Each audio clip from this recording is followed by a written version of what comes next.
આજરોજ રાજકોટ મ્યુનિસિપલ કોર્પોરેશનની સ્ટેન્ડિંગ કમિટીએ ભારતીય જનતા પાર્ટીના સૌ કોર્પોરેટરશ્રીઓની અધ્યક્ષતાની અંદર અને માનનીય ભારતીય જનતા પાર્ટીના પ્રમુખ શ્રી મુકેશભાઈ દોશીની ઉપસ્થિતિમાં આજે ભારતીય જનતા પાર્ટીના સૌ સભ્યશ્રીઓએ રાજકોટ મહાનગરપાલિકાનું નવા વર્ષનું અંદાજપત્ર આજે મંજૂર કર્યું છે।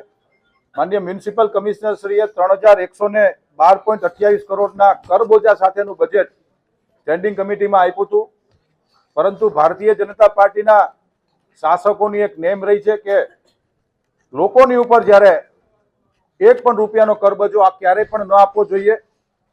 મહાનગરપાલિકાએ આવકના સ્ત્રોત ઊભા કરવા જોઈએ, તેના ઉપર ભાર રાખીને એક પણ રૂપિયાના કરબોજો વગર નવા નાણાકીય વર્ષની અંદર રૂપિયા 3118.7 કરોડનું એટલે કે માનનીય કમિશનરે જે 3112.28 કરોડનું બજેટ સોંપ્યું હતું એની ઉપર 6 કરોડની વધુ વિકાસ કામોની યોજનાઓને જાહેર કરીને આજે મહાનગરપાલિકા રાજકોટ શહેરનું બજેટ અમે લોકોએ મંજૂર કર્યું છે।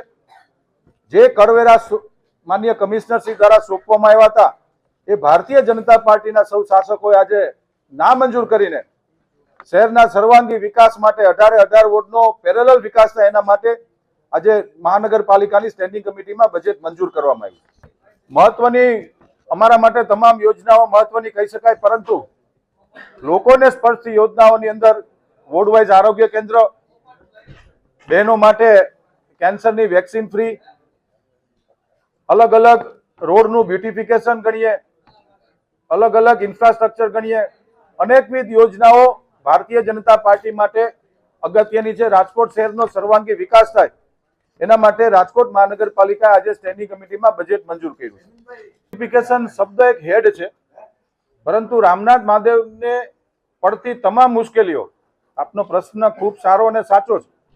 ત્યાં જે કાંઈ પુલનું નિર્માણ કરવાનું થશે, જે કાંઈ પણ કચરો જે પ્રકારમાં વ્યાપક પ્રમાણની અંદર ઉપરથી આવી રહ્યો છે એ બધો અટકાવીને નવા બ્રિજનું યા નવા પુલનું વાઇડનિંગ કરીને રામનાથ મહાદેવ મંદિરનું બ્યુટિફિકેશન માટેની એક આ યોજના છે। શબ્દ બ્યુટિફિકેશન છે, પરંતુ એક કોન્ક્રીટ આયોજન રાજકોટ મહાનગરપાલિકા દ્વારા રામનાથ મહાદેવ માટે કરવા જઈ રહ્યા છીએ।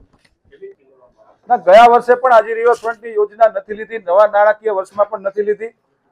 વાસ્તવિકતા મુજબ આજી રિવરફ્રન્ટની યોજનાને ટેકનિકલ અનેક સ્થિતિઓ અને ખામીઓ નડી રહી છે, જેના કારણે ચાલુ નાણાકીય વર્ષની અંદર આ યોજના અમે લોકોએ બજેટમાં નથી લીધી।